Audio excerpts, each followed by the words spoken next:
KSRTCയിൽ യാത്രക്കാരുടെ പരാതികൾ നേരിട്ട് കേൾക്കാൻ CMD സ്ക്വാഡ് ബസ്സിൽ യാത്രക്കാർക്കൊപ്പം സഞ്ചരിച്ചാണ് പരാതി സ്വീകരിക്കുക. സ്ക്വാഡ് പ്രവർത്തനങ്ങൾക്കായി വിവിധ ജില്ലകളിൽ ഇൻസ്പെക്ടർമാരെയും നിയമിച്ചു.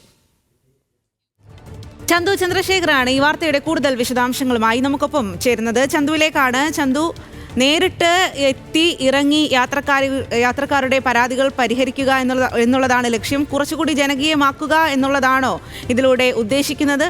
എന്താണ് വിവരങ്ങൾ?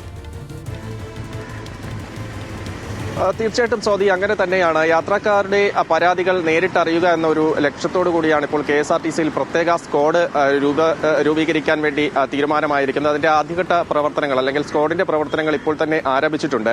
CMD പ്രമോദ് ശങ്കർ തന്നെ ഇതിനോടനുബന്ധിച്ച് നേരിട്ട് ബസ്സിൽ യാത്ര ചെയ്ത് യാത്രക്കാരോട് വിവരങ്ങൾ ചോദിക്കുന്നു. കഴിഞ്ഞ ദിവസം തിരുവനന്തപുരം നഗരത്തിൽ പല സ്ഥലങ്ങളിലായി ഗ്രാമമേഖലകളിലും നഗരത്തിലും ഉൾപ്പെടെ ഇത്തരത്തിൽ ബസ്സിൽ സഞ്ചരിച്ച് യാത്രക്കാരോട് അവരുടെ അഭിപ്രായങ്ങൾ, നിർദ്ദേശങ്ങൾ, പരാതികളൊക്കെ CMD തന്നെ നേരിട്ട് ചോദിച്ചിരുന്നു. വരും ദിവസങ്ങളിൽ മറ്റു ജില്ലകളിലും ഇത്തരത്തിൽ സ്ക്വാഡ് പ്രവർത്തനങ്ങൾ ഉണ്ടാകും. പ്രധാനമായും ജില്ലകളിൽ ഇൻസ്പെക്ടർമാരെ നിയോഗിച്ചുകൊണ്ടാണ് ഈ സ്ക്വാഡ് പ്രവർത്തനങ്ങൾ മുന്നോട്ട് കൊണ്ടുപോകുന്നത്. ജീവനക്കാരുടെ പെരുമാറ്റം, സർവീസ് വൈകൽ ഉൾപ്പെടെയുള്ള കാര്യങ്ങൾ, അങ്ങനെ എന്തു തന്നെയായിരുന്നാലും KSRTC സ്ക്വാഡുമായി നേരിട്ട് തന്നെ യാത്രക്കാർക്ക് സംവദിക്കാം. അത് പരാതികളാണെങ്കിൽ ആ തരത്തിൽ തന്നെ പരിശോധിച്ച് നടപടി സ്വീകരിക്കാനാണ് നിർദ്ദേശം നൽകിയിരിക്കുന്നത്. ചീഫ് ഓഫീസിൽ തന്നെയായിരിക്കും ഇത്തരത്തിലുള്ള പരിശോധന നടത്തുക. എന്തായാലും സ്ക്വാഡിന്റെ പ്രവർത്തനം ഇപ്പോൾ മുന്നോട്ട് പോകുന്നുണ്ട്. അതിന്റെ ആദ്യപടിയായിട്ടാണ് CMD തന്നെ നേരിട്ട് ഇത്തരം പരിശോധനയിലേക്ക് കടന്നിട്ടുള്ളതും. വരും ദിവസങ്ങളിൽ സ്ക്വാഡിന്റെ പ്രവർത്തനം കൂടുതൽ വിപുലമാക്കാനാണ് ഉദ്ദേശിച്ചിരിക്കുന്നത്. യാത്രക്കാരെ കൂടുതൽ KSRTC ബസ്സിലേക്ക് ആകർഷിക്കാൻ വേണ്ടി നേരത്തെ തന്നെ നടപടികൾ KSRTC സ്വീകരിച്ചിരുന്നു. അതിന്റെ ഒരു തുടർച്ച എന്നോളം വേണം ഈ സ്ക്വാഡ് പ്രവർത്തനത്തെയും കാണാം.